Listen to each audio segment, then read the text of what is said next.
लिए अगर कोई भगवान है तो बाबा साहब डॉक्टर अम्बेडकर है। सम्मानित साथियों,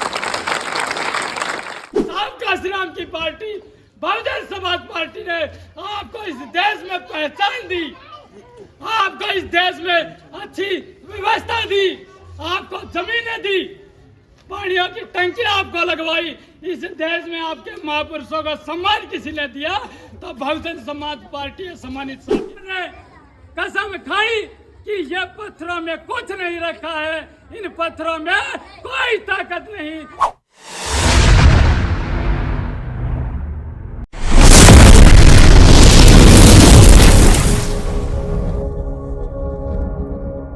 ने समाज पर न्यौछावर किए। साथियों, यह बातें करना इसलिए जरूरी हो गया है क्योंकि उत्तर प्रदेश जैसे राज्य में, जो देश का सबसे बड़ा राज्य कहा जाता है, 4 बार की सरकार आपकी रही, 4 बार का शासन इस देश के सबसे बड़े सूबे में आपके समाज की बेटी ने किया। अगर उसको शासन करने का अधिकार किसी ने दिया तो बाबा साहब डॉक्टर अम्बेडकर है। सम्मानित साथियों, आपके समाज की महिला को इस विश्व में आर्यन लेडी के नाम से जाना जाता है। मेरे समाज के लोगों, है मेरी मातृशक्ति, लेकिन आज भी मेरे समाज की महिलाएं मंदिरों की तरफ जा रही हैं। जब बाबा साहब डॉक्टर अम्बेडकर की पत्नी माता रमाबाई के लड़की हुई जिसका नाम इंदू था, तो वो भी चाहती थी, क्योंकि माता रमाबाई अनपढ़ थी और बाबा साहब विदेशों में आपके लिए संघर्ष कर रहे थे।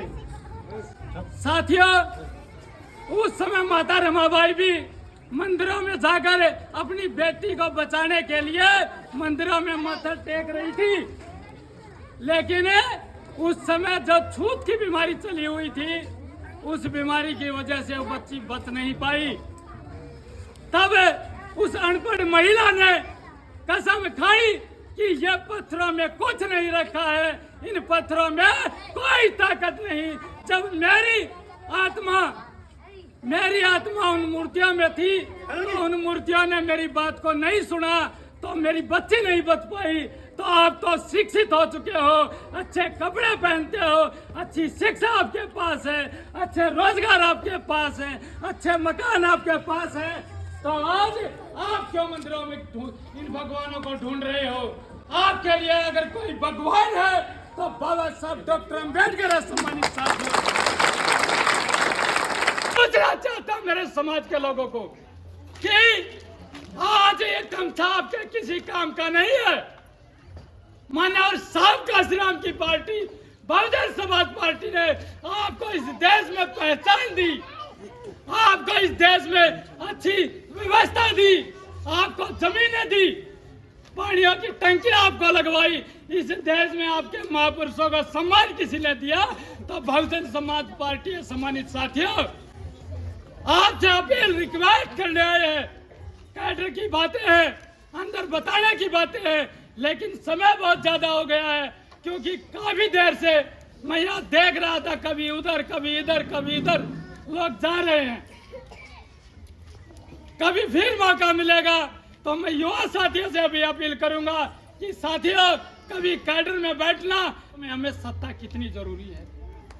संविधान रोड पे नहीं बच सकता। संविधान की जो बचाने की बात कर रहे हैं, संविधान रोड पे नहीं बच सकता, संविधान गाड़ियां देने से नहीं बच सकता, संविधान दूसरी जातियों को नीचा दिखाने से नहीं मिल सकता। संविधान बच सकता है तो देश के पार्लियामेंट में अपने लोगों को भेजने का काम करे। सम्मानित साथियों, जितने लोग आपके पार्लियामेंट में होंगे वहां आपका अधिकार बच सकता है। कांग्रेस से भी आपके लोग पार्लियामेंट के अंदर हैं, देश की सबसे बड़ी पंचायत में है। बीजेपी से भी आपके सांसद विधायक पार्लियामेंट और विधानसभाओं में बैठे हैं।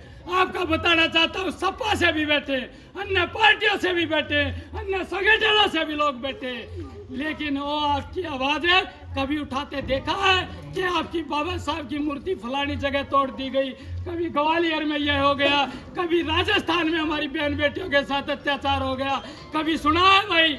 नहीं सुना होगा। सम्मानित साथियों, आपको अगर कोई अधिकार दिला सकता है तो एक ही पार्टी है, एक ही व्यवस्था है, इसे कहते हैं बहुजन समाज पार्टी। साथियों, वो बहन कुमारी मायावती है जो आपको अधिकारों के लिए लड़ाई लड़ सकती है। मैं अपनी वाणी को विराम देने से पहले मेरी मातृशक्ति को बताना चाहता हूँ।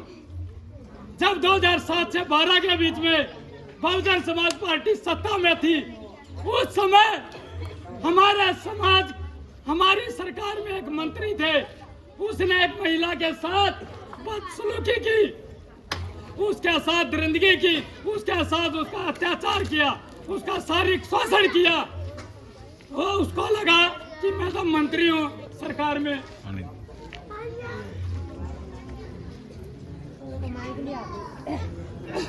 उसको लगा सरकार में मंत्री हूँ, मेरा क्या बिगाड़ेंगे।